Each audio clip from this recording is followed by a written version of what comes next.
Hey guys, what's up? It's the Battle Nations Bros here, and today we are going to be bringing you a Goliath tank fight. So, this is the second boss that has been brought about in the 4.0 update.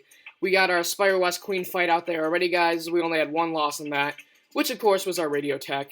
But we're just going to go show you some strategy today, and we're going to show you a Goliath tank fight, so let's get into this. Okay, so we got Ramsey here. You're definitely not going to want to put Ramsey in the front of your row, because the Goliath tank does have some bullet-based attacks, and you're going to want to block those with usually larger units. So, definitely going to want to throw out my promoting this wild board to rank 8, guys. This is going to be pretty good soon. It's going to be good. Let's see what else here. I'm not going to throw out my board too, mainly because I do want to focus on hard-hitting units like this mech troop. The mech troop, guys, like the Spire West Queen, we're going to be using a lot of that to take down the body. It's sort of like working the Sentinel, guys. These mech troopers are just essential for almost all boss fights. We are going to be using a weapon tech here today, guys. That's going to be taking down the left arm sort of side. You'll see it when it comes up of the Goliath tank.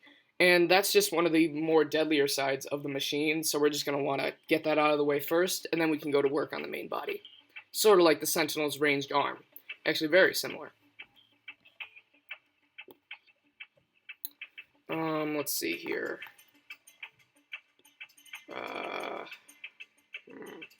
Definitely going to want to throw our radio tech here, guys. Although, there is a specific strategy that you have to use with the radio tech. As you can see, there is just a lone commando out here. He's just sort of out there, just sort of as like the first wave, just sort of a starter wave. And this can actually be a big advantage if you do not kill him.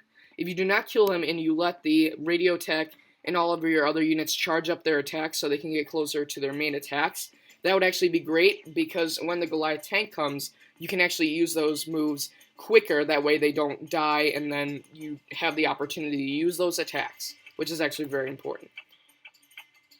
So also, one thing that you want to add in addition with the mech trooper, or not the mech trooper, the weapon tech, I don't know if Mike was going to get to this, but is the tank crusher, because when he said that you want to use the weapon tech on the left side of the Goliath thing, he was talking about how it's not immune to the explosive damage. So basically what you want to do with the tank crusher is weapon tech the left side, and then you're going to use the tank crusher and just pop it with its first attack. That will do a lot of damage, and that hopefully, this is our first time, so we don't know if it will be a one-shot kill, but hopefully damage it down a lot. And we're going to throw out those elemental troops out there, guys, mainly because they wick off a lot of the explosive damage that this tank can do, and that's also very important just to make sure that your frontline units don't go down, revealing these mech troopers, because you're going to want to keep them as safe as possible so they can do as much damage as possible. So, this seems like an okay setup here. We're just going to try this out. This is actually our first time fighting this. Just got a few tips from other videos. But this is just going to be our first time here, and we're just going to try this out. So, let's get to it. Alright, so we're going to want to make sure that this guy doesn't die as fast. So, we're probably going to want to stun him with some freeze. And you do this with the freeze, so that way he just can't, like, the elemental troop, I'm not sure what kind of damage the commando does, but especially machine guns on heavier tanks and mega tanks can really take down the armor of an elemental troop, so you just want to make sure that those elemental troops aren't really taken down, because you want them as the meat shields. See, we can take the elemental troops, they just wick off the explosive damage, so there wasn't really any damage taken there at all. You see, we're winding down, if you can see at the bottom, we're winding down the, to the main attack. We're skipping turns, making sure that we don't kill this right away. So, I think we're going to pass just one more turn, because that'll give us only a couple turns to wait. Yeah, see, we don't want the commando to damage our elementals too much, so we're just going to kill this now. Probably going to use this machine gun. Alright, so that's out of the way. And here we go.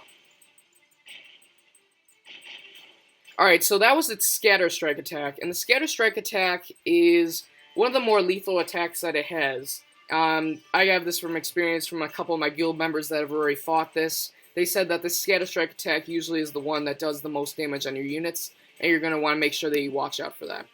So we're going to put our explosive slash flammable damage right here on this left side, just to make sure we can get that at least arm out of the way. You can see it's round-based attack, which is actually part of the Phalanx tank drop.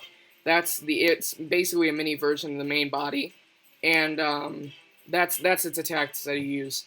So we're gonna want to try and get this left side out of the way with this tank crusher. So let's hope for the best. See, that got it right out of the way, just like it does to the ranged arm. Ooh, and our weapon tech comes out big with the dodge there, guys. That was pretty good. Okay, so now we're going to target the main body with our radio tech. Okay, so there was some significant damage going on there. We can take that sort of damage, guys. We're just going to go to work on it with the mech trooper now.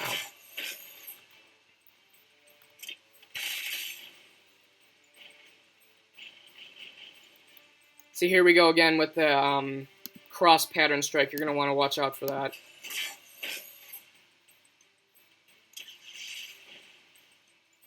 That's okay. We aren't really concerned about our wild boar. Since it is suppressed, I'm going to give it a turn just to cool down there. And now we are going to attack with the wild boar.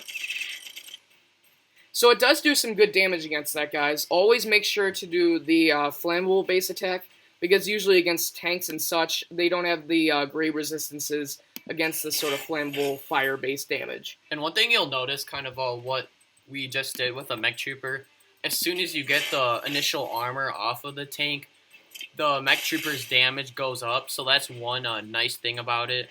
So, you know, just when you do get the armor off of the tank, just go to work with your mech troopers. It will be very quick. Okay, so our weapon tech is down. That's alright, because I think we're going to finish it up actually right here.